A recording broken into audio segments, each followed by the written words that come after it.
The story of Saint Dominic receiving the Rosary from the Virgin Mary is not universally accepted. In fact, some believe that the Rosary as we know it today didn't even exist during his lifetime. So how did this saint become so closely associated with this practice? Saint Dominic is known as the founder of the Dominican order, which has had a close relationship with the Rosary for centuries. The great gift of the Dominicans to the life of the Church is preaching. Powerful, zealous, passionate preaching that moves people to action. This is evident through the common practice of the order's nuns and monks wearing the rosary beads around their waists. But although it has been a long and strong tradition for them, there is no evidence to suggest that Saint Dominic was the first to preach the rosary. The fact is, there are no written testaments about Saint Dominic being visited by the Virgin Mary. There are a number of scholars who will claim, and do claim, that the apparition, the tradition we hold that Mary appeared to St. Dominic and gave to St. Dominic the rosary, is in fact not historically accurate. And they will say that there was a natural evolution and therefore there was no extraordinary intervention in the life of St. Dominic that gave us what we now call the rosary. Some attribute the origins of the story to that of a 15th century Dominican monk named Alan de la Rupe, often regarded as the Rosary's most fervent advocate. For it was de la Rupe who claims to have been visited by Jesus, Mary, and Saint Dominic, all of who espouse the virtues of practicing and preaching of the Rosary. Again, being a Dominican following in the line of Saint Dominic, he, through Normandy and France and Spain, began to resurrect the devotion. He had tremendous devotion to Our Lady. And since then, I think it has caught on in the imagination of the Church and remains a very popular devotion, again, because Our Lady leads us to our Lord. So St. Dominic's is, in many ways, considered the bearer, if you will, of this devotion. The Rosary originally was a collection of 150 beads, or knots in a rope, upon which people would say an Our Father and a Hail Mary. The reason for this was the 150 beads mimicked the 150 psalms, which monks, priests, sisters would recite daily in monasteries and convents. For those who wish to discredit St. Dominic and his tradition, there would have been ample opportunity to have tried to prove that tradition to be wrong. But it did not happen.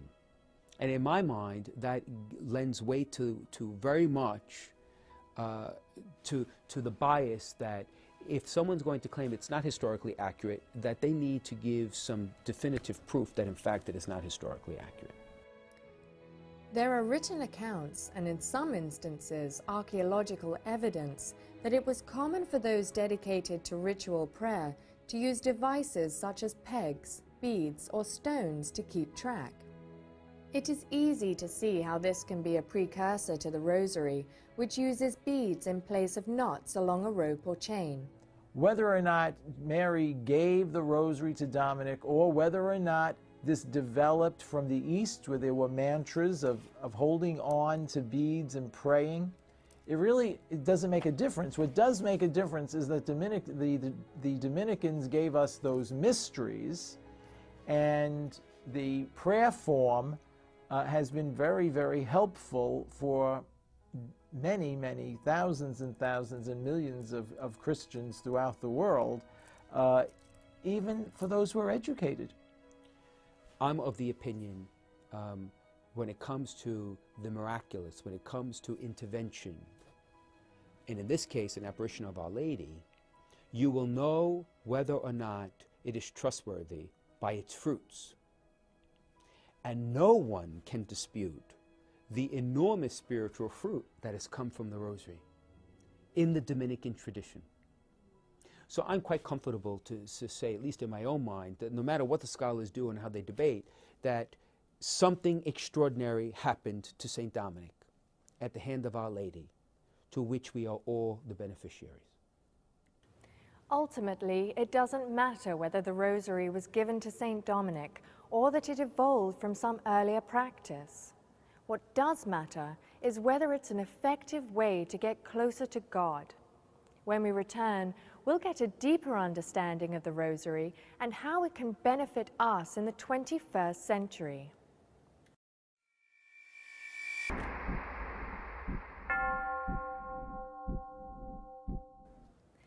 In this world, it is easy to be distracted by our often hectic, always on-the-go lifestyle.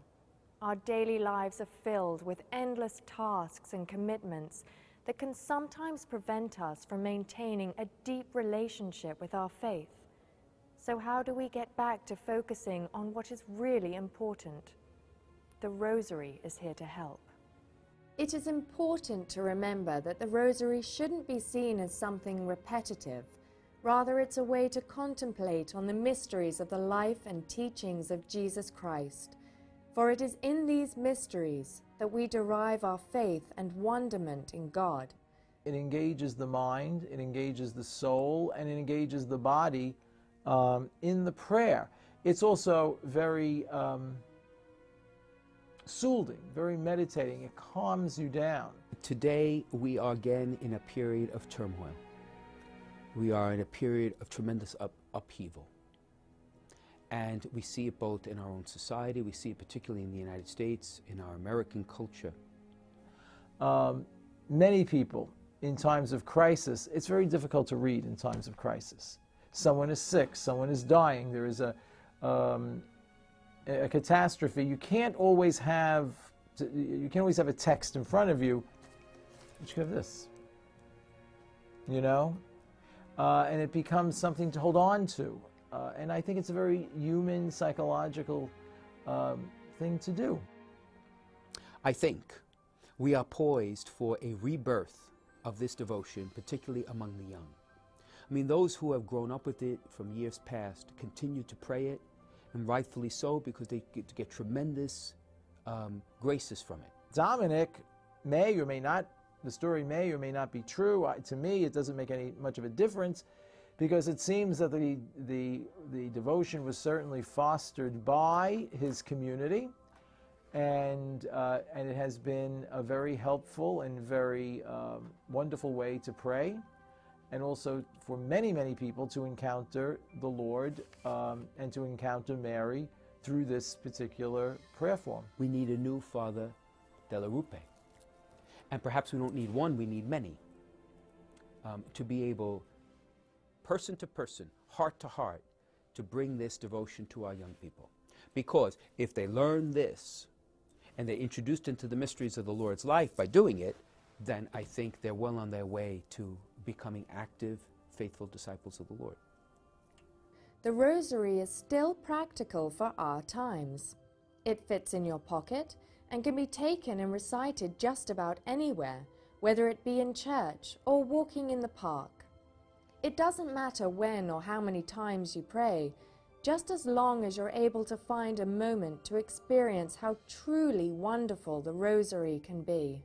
Sometimes you can't have a book, sometimes you don't want to read, sometimes you're too tired, and sometimes you need the comfort of the beads, you know? So as a result, it is a great prayer help to take with you wherever you are.